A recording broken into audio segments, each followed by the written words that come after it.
자, 여러분 안녕하세요. 세계지리 온라인 강의 시간이 돌아왔습니다. 선생님이 지난 시간에 음, 그 수요일 반은 타이포그래피 하는 거 안내하고 목요일 반 학생들은 타이포그래피를 작성했었죠. 그리고 나서 오늘은 그래서 수요일 반 친구들 이제 2시간 연강 붙여서 타이포그래피를 하려고 그랬었는데 이제 대면 수업을 못하는 바람에 온라인 강의로 바뀌었습니다. 그래서 지금 녹화하고 있는 게 화요일인데, 동영상 촬영하고 있는 게 화요일인데 아마 여러분들 오후에 등교하면 선생님이 프린트를 만들어서 다 반별로 해서 나눠줄 거야. 그런데 혹시 그때 못 받았거나 또는 학교에 두고 갔거나 하는 학생들은 프린트를 그 세계지리 온라인 클래스 거기 게시판에 올려놨으니까 그걸로 활용을 해서 수업에 참여하면 좋겠습니다. 어, 갑자기 약간 온라인으로 갑자기는 아니지. 예상되는 예상을 하고 이제 4단계 온라인으로 바뀌어서 어떻게 할까 하다가 우리가 개학을 하고 나서 중간고사까지 시간을 따져보면 몇 시간이 안 나와. 그래서 오늘은 진도를 조금 나가려고 합니다. 그래서 그 인구 단원을 다 나갈 겁니다. 그래서 프린트 여러분들을 비포 앞뒤로 한 장 나오는 거 있죠. 그거를 이제 다 할 예정입니다. 가급적 빨리빨리 여러분들 어렵지 않게 듣는데 어렵지 않게 진행하도록 하겠습니다. 자, 이제 본격적으로 내용에 들어가면 자, 인구 단원입니다. 그래서 세계 인구 성장 이렇게 맨 처음부터 들어갑니다. 여기서 그렇게 어려운 내용은 많이 없어. 근데 어려운 내용이라고 생각되는 건 뭐냐면 용어가 조금 낯설어. 용어가 좀 낯설고, 그 다음에 우리가 상식적으로 생각하면 돼. 과연 나는 어디서 살고 싶은가? 라고 생각하려 하면 됩니다. 나는. 자, 너무 더운데 살고 싶나요? 아니죠. 너무 추운데 살고 싶나요? 아니죠. 어, 우리 동네에서는 일자리가 없어. 그래서 먹고 살기가 힘들어. 그런데 살고 싶나요? 아니죠. 돈을 잘 벌 수 있는데, 생활하기 편한데, 그런 데서 살겠죠? 그래서 세계 인구의 가장 기본적인 인구 분포나 인구가 늘어난다, 인구가 줄어든다, 인구 구조가 어떻게 된다, 이거는 나라면 과연, 어, 어디서 살 것인가? 그 다음에, 내가 자식을 낳는다면 얼마큼 낳을 수 있을까? 막 이런 것들 생각을 해보면 됩니다. 합리적으로 생각하면 크게 어려움 없이 이 단원을 할 수 있습니다. 그래서 인구 단원 내용을 보면 인구 변화 이렇게 보면 1800년 경부터 경에는 약 10억 명이었는데 2017년에는 75억 명으로 인구가 갑자기 늘어납니다. 그러니까 인구 증가 그래프를 보면 이런 식으로 나타납니다.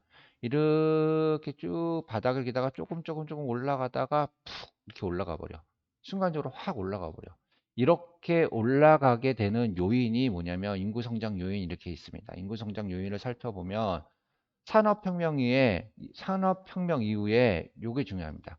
생활 수준이 늘어납니다. 조금 예전에는 편한 잠자리도 있는 게 아니고 예전에는 뭐 그러니까 여러분들 그런 거 생각하면 돼요. 침대가 없었을 때와 침대가 있었을 때 그냥 바닥에서 잘 때와 건축물 안에서 잘 때 이런 거 생각하면 됩니다. 생활 수준은 점점점 또 좋아지고 그다음에 의료 기술이 발달합니다. 의료 기술이 발달해서 쉽게 병을 고칠 수 있고 그다음에 공공위생 시설이 개선됩니다. 요렇게 되면 어떤 걸로 이어지냐면 이런 걸로 인해서 사망률이 줄어듭니다. 사망률이 줄어. 그 다음에 경제가 발전합니다. 경제가 발전해서 인구 부양력이 늘어납니다. 인구 부양력. 좀 깨끗하게 해보면 이런 거죠. 생활 수준 향상, 의료기술 발달, 공공위생시설 개선으로 인해서 사망률이 줄어들고 경제 발전 때문에 인구 부양력이 늘어난다. 그랬습니다. 인구 부양력 무슨 단어일까요? 어떤 단어일까요? 어떤 단어? 자, 사람이죠, 사람. 인구는 사람을 말합니다. 사람. 사람. 자, 부양. 부양이 무슨 뜻입니까? 먹여 살린다.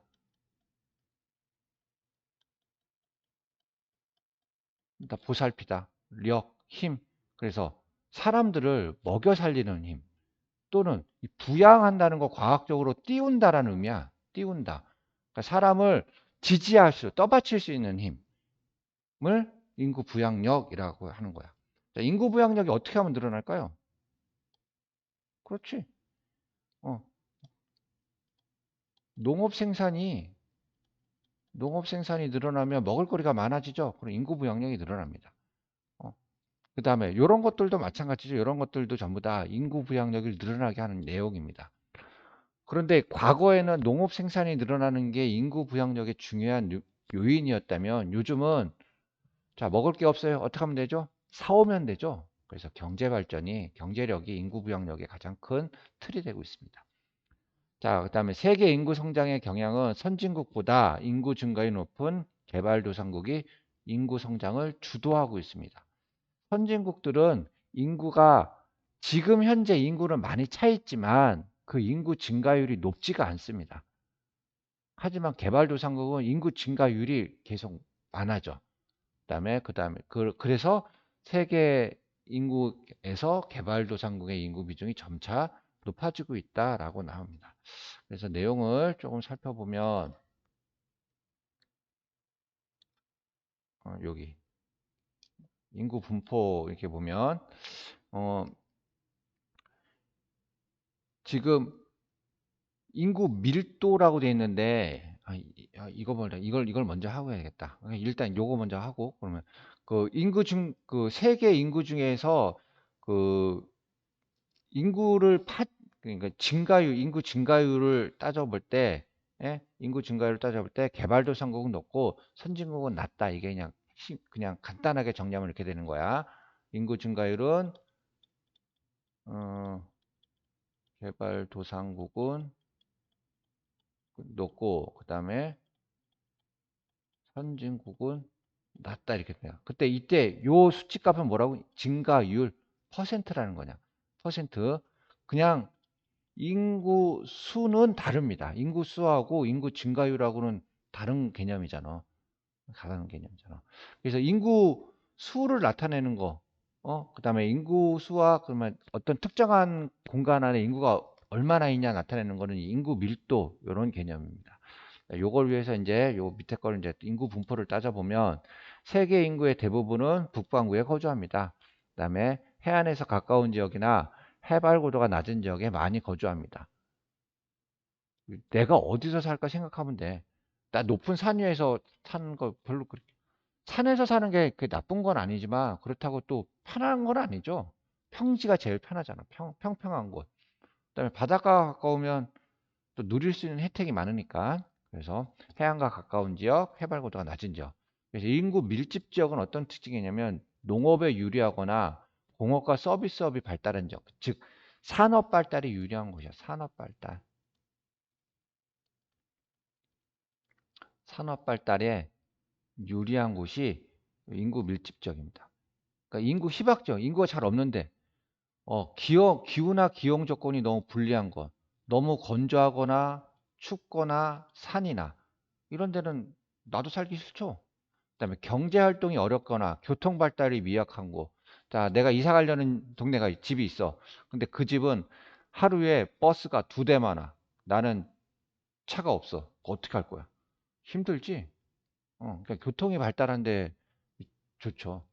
오죽하면 집값도 역세권이 더 비싸겠어. 교통이 발달되어 있으니까. 이런 거다. 너도 나도 그 장소를 원하잖아. 근데 교통 발달이 미약한 곳은 인구 희박지역, 인구가 잘 없다. 그다음에 전쟁이나 내전 등으로 정치적으로 불안한 지역, 이런 데는 좀 살기 어렵죠. 이런 것들을 나타낸 지도가 요 지도입니다. 요 지도. 요 지도. 이런 데는 인구가 희박하죠. 왜 그럴까요? 기후 조건이 별로 안 좋죠. 이런데 기후 조건이 잘 안 씁니다. 이런데 기후 조건이 잘 안 좋죠. 어?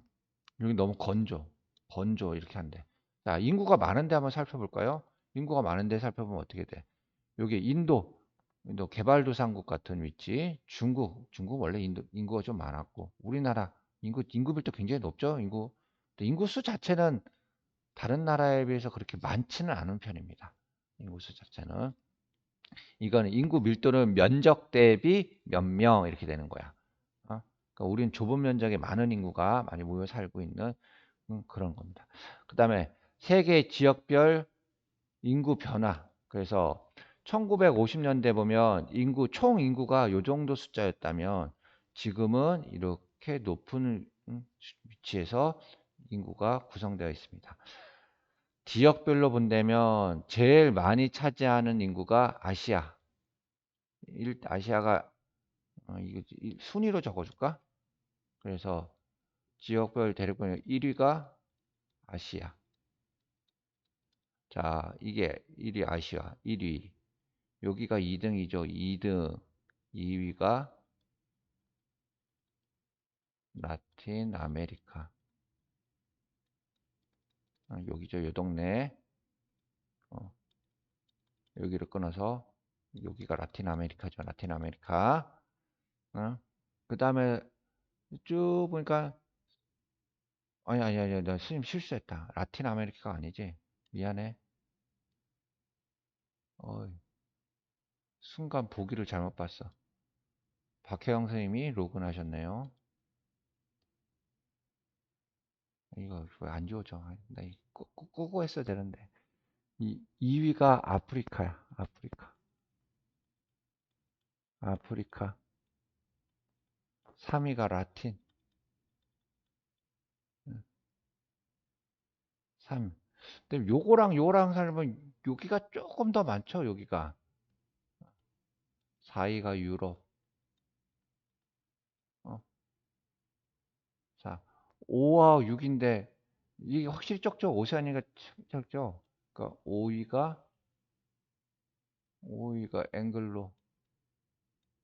앵글로 아메리카.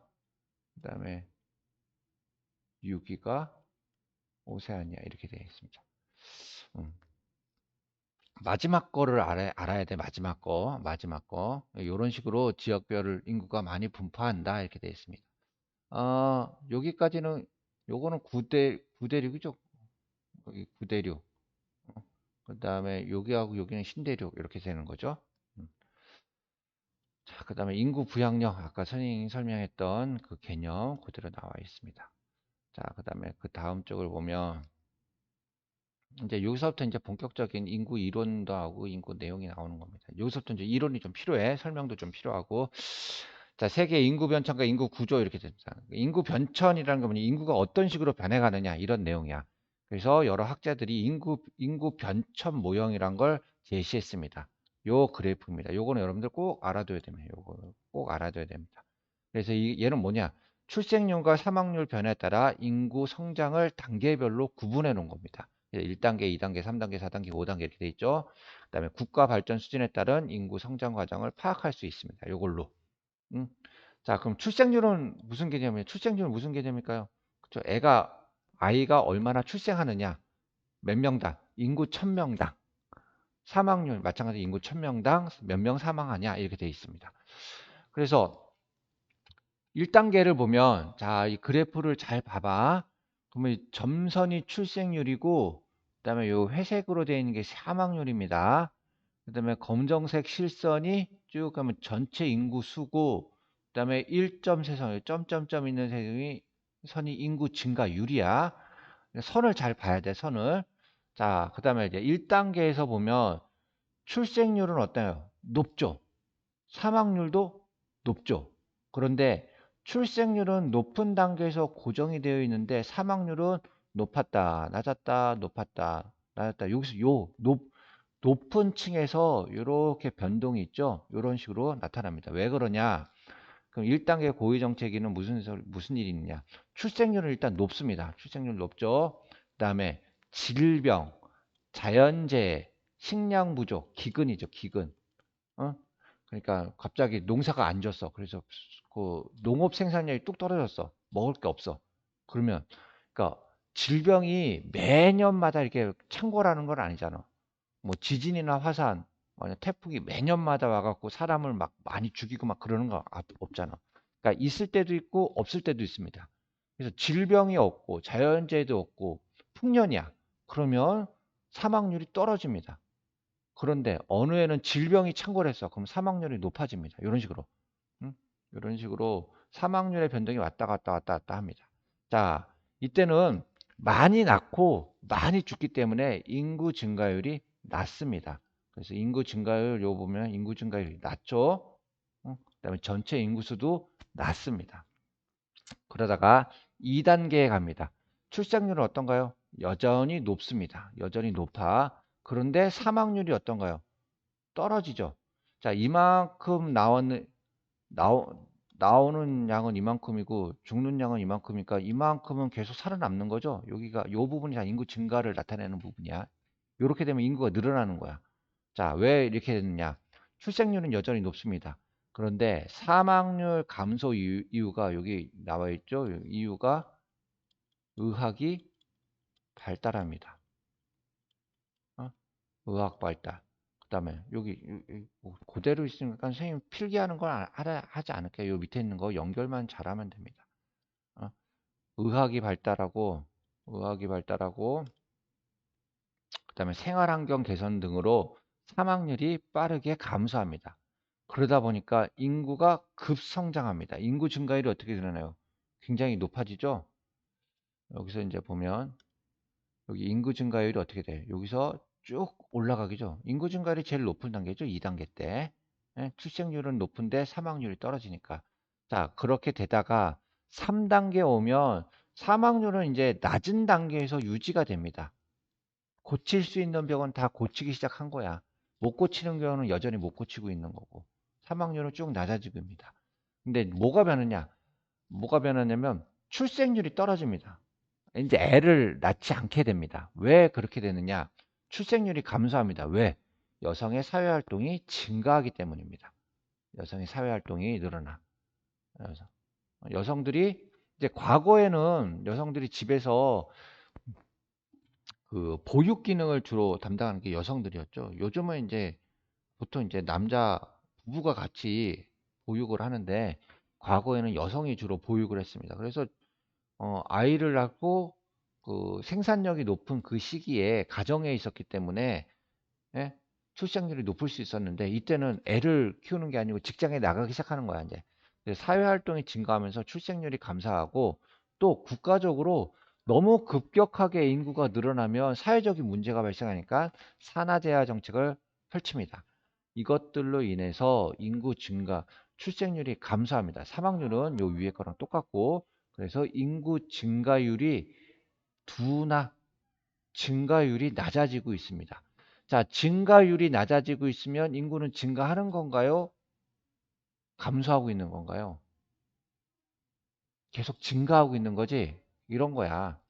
자동차가, 이거 가끔가다 헷갈리는 애가 있는데, 자동차가 시속 80km로 가고 있어. 그럼 앞으로 가는 거지. 그러다가 자동, 어이구, 놀래라. 금성과 화성과의 만남이 있답니다. 안내. 이거 오늘 밤인지 내일인지 그럽니다. 이거를 끄고 할게요. 계속 켜놨더니 안 되겠어. 어우, 놀래라.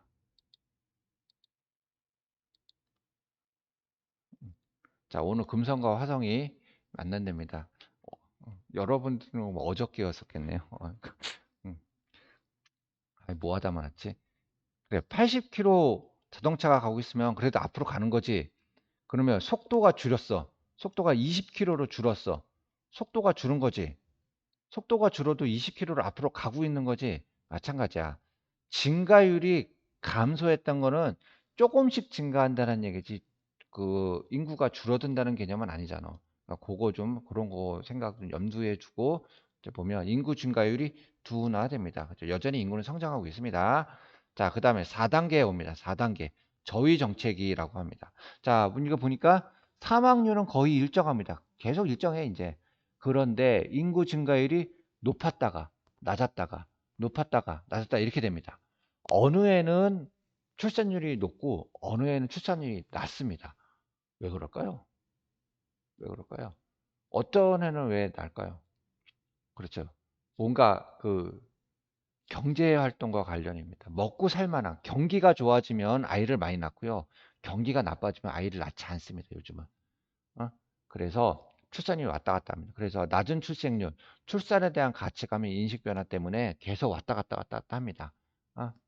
그다음에 그리고 이로 인해서 낮은 인가 증가율, 인구 성장이 정체가 됩니다. 이제는 인구가 증가하는 게 아니고 그 단계를 약간 그냥 유지하는 단계, 인구를 유지하는 단계. 그 다음에 또 뭐가 있냐면 인구 고령화 현상이 심화되기 시작합니다. 인구 고령화. 그러니까 그 전체 인구들 중에서 고령층 인구가 많아집니다. 이 4단계 때 오면 우리나라 지금 이 4단계에서 5단계 여기 왔다 갔다 요 사이로 왔다 갔다 하는 그런 단계입니다. 우리나라 같은 경우는 그다음에 5단계 인구 감소기 저출산으로 인해서 인구의 자연적 감소가 일어납니다. 사망률은 높은데 그러니까 사망률보다 출산율이 더 낮는 거야. 그러면 인구가 유지되지가 않겠죠? 인구가 감소합니다. 그래서 일부 선진국에는 고령화에 맞물려 자연 증가율이 음핵값 자연적으로 인구가 감소하는 값을 나타내기도 합니다. 요게 이제 인구 변천 모델입니다.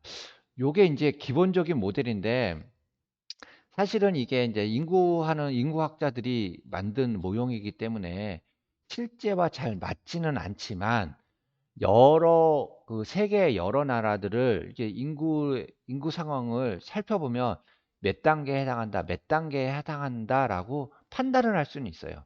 그래서 요 인구 변천 모형을 좀 잘 알아두는 게 좋을 듯합니다. 계속해서 이제 또 보면 선진국의 인구 변천 단계는 어떻게 되느냐? 산업혁명 이후 18세기 말에서 19세기 초에 2단계. 내가 너무 내렸네.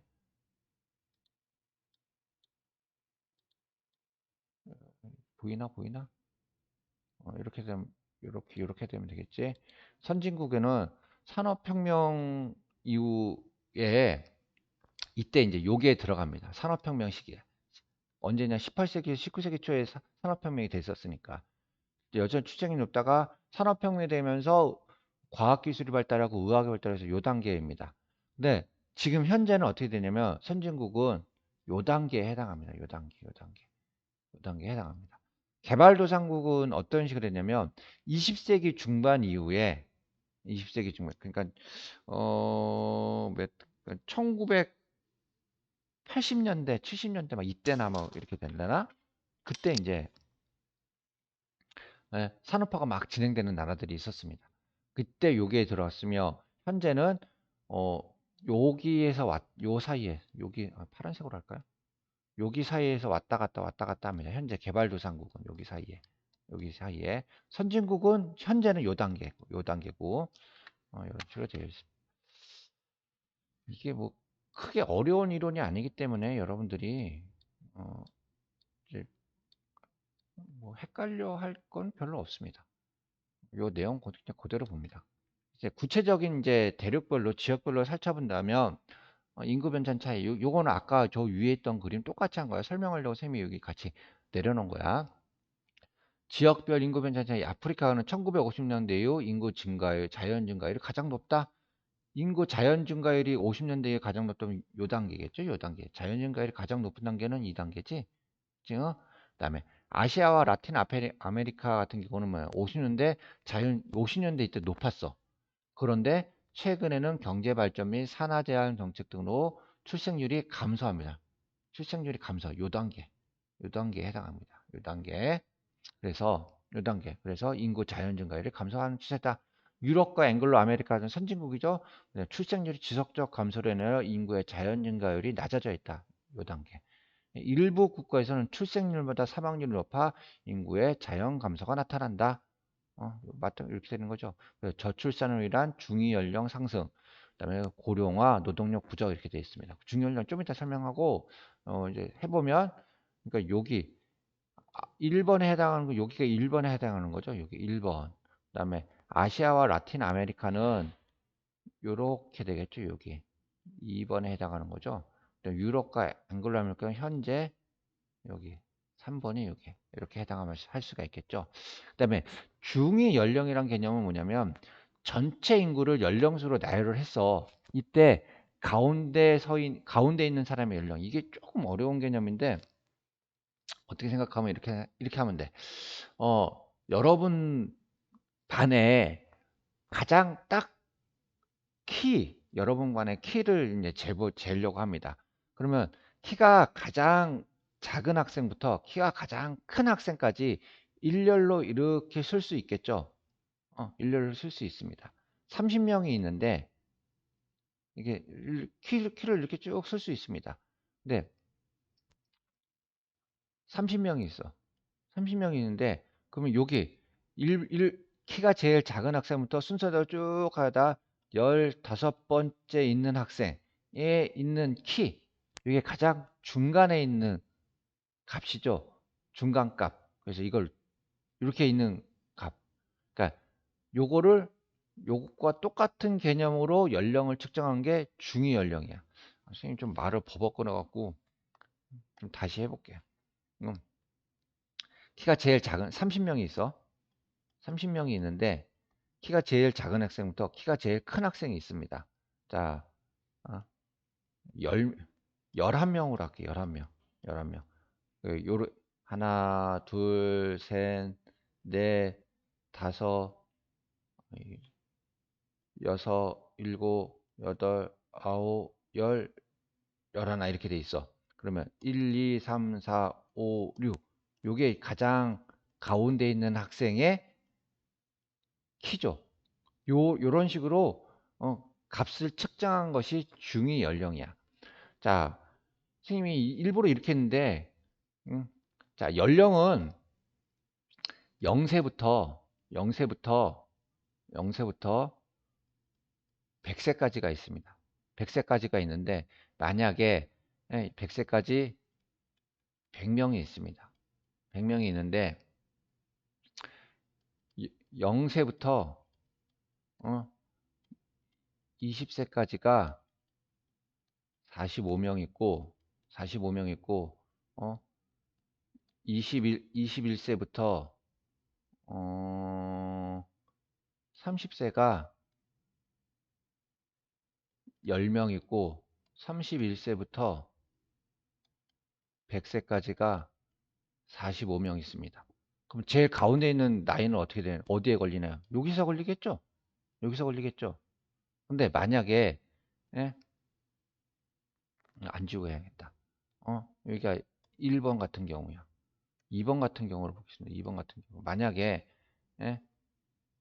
0세부터 인구가 100명이 있는데 0세부터 20세까지가 55명이야. 제 가운데 50번째 있는 아이는 몇 살이야? 20세가 안 넘는 거죠. 그래서 이 중위 연령 값은 있잖아. 노년층 인구가 많을수록 중위 연령도 높게 나타납니다.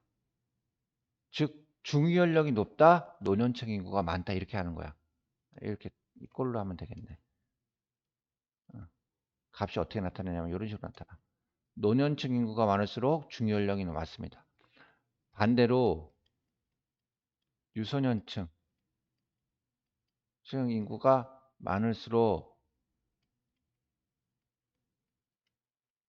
중위 연령은 낮아집니다. 선생님이 왜 이걸 이렇게 따로 정리해 주냐면, 자, 여기 봐봐. 아프리카는 여기야.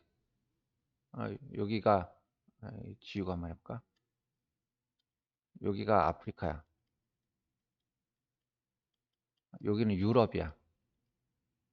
자, 유럽. 인구 증가율이 낮은 2단계는, 그, 이때는 출생률이 낮죠. 유소년층 비율보다 노년층 비율이 많아. 유럽에는 노년층 비율이 여기는 높아. 아프리카는 출생이 높기 때문에 유소년층 비율이 여기는 높아. 그럼 중위 연령은 유럽은 높게 나타나고 아프리카는 낮게 나타나. 그래서 이런 게 시험 문제 같은데 어떤 식으로 되냐면 요게 이제 A에 속한 국가, B에 속한 나라 구분할 때 A와 B를 비교할 때 A는 B보다 출생률이 높다. A는 B보다 뭐 그 중위 연령이 낮다. 뭐 이런 식으로 할 수 있거든. 그래서 중위 연령에 대한 개념을 좀 잘 알아둬야 됩니다. 그러니까 이렇게 인구를 한 줄로 세웠을 때 가운데 있는 사람의 나이야. 인구를 평균 쳐갖고 평균 값을 나타내는 게 아니고 그냥 가운데 있는 사람의 나이. 어? 인구를. 그게 이제 중위 연령의 개념입니다. 이거 좀 잘 알아뒀으면 좋겠어요. 중위 연령. 저출산율, 출산율이 낮아지니까 유소년층 비율이 낮아져. 그래서 상대적으로 노년층이 많아져. 그러니까 중위 연령이 높아진다 이렇게 되는 거야.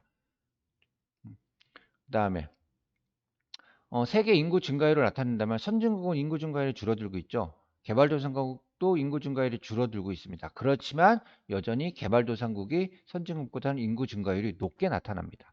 세계 평균으로 인구 증가율이 줄어들고 있고, 그다음에 선진국과 개발도상국의 인구 변화를 보면 1955년에서 2015년까지 보면 선진국은 인구가 증가가 거의 없죠. 그냥 비슷하게 하는데 개발도상국은 인구가 많이 급격하게 늘어나는 걸 알 수 있습니다.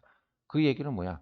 인구 증가율이 개발도상국은 높고 선진국은 별로 높지 않다. 요거를 어, 그 다르표로 나타낼 수 있는 그런 내용이죠. 자, 그래 읽기 자료를 보면 최근에는 인구 증가율이 점차 낮아지고 있다. 그래요. 4단계, 5단계에 속하는 어, 여기 보면 밑줄 쳐나 선진국은 활발하고 출산과 육아에 대한 가치관 변화로 출생률이 감소해 인구 증가율이 낮다. 위에 있는 내용 똑같이 반복되는 거죠. 개발도상국은 2단계에 머무르나 3단계에 진입한 국가가 많다. 그래서 요런데 아프리카, 아시아, 라틴 아메리카의 개발도상국은 출생률이 높게 지속하는 상태에서 의료 기술이 좋아지고 생활환경 개선 등으로 사망률이 급속히 낮아서 인구의 급성장이 나타난다. 이렇게 했습니다. 이렇게 해서 세계 인구에서 선진국이 차지하는 비율은 점차 낮아지고 개발도상국의 인구는 더 많이 차지하게 된다라는 내용입니다. 위에 있는 내용을 이렇게 쭉 풀어서 한 내용입니다. 참고적으로 지금 선생님이 요거 하는 정리한 프린트는 수능 특강을 기준으로 정리한 겁니다. 교과서에 있는 내용보다는 정리가 좀 쉽게 돼 있어 갖고 선생님이 일부러 요거를 선택을 했습니다. 잠깐 쉬었다가 두 번째 강의 하겠습니다.